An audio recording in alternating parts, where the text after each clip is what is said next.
I'm going to show you how to make a variety of different rolled sugar cookies.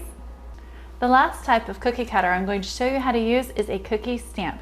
Now this is going to be the easiest way to get pretty designs onto your dough. Important thing to remember is once again to flour your cookie stamp. You don't want it sticking to the dough at all. Secondly, you're going to take a ball of dough. You can just take this from the excess scraps if you're also doing other cut cookies, and just place it directly onto your ungreased cookie sheet.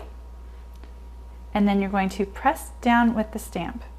You want to press down enough to make sure that you emboss the design on there fully, but not so much that you're left with a super pressed down cookie.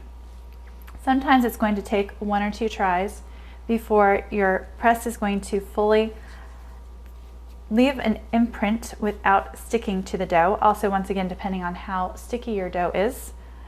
Let's go with a second one.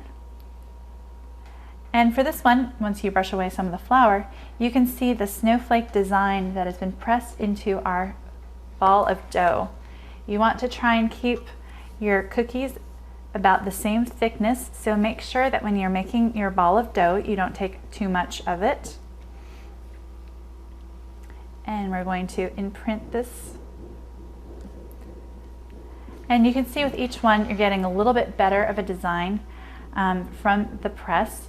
You want to make sure that if you get some dough in the press that you're going to get that out. You can use your fingers, you can use a toothpick.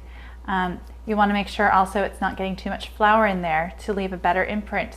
You can do an entire sheet of cookies this way by just lining up the balls of dough and then pressing down with your cookie stamp.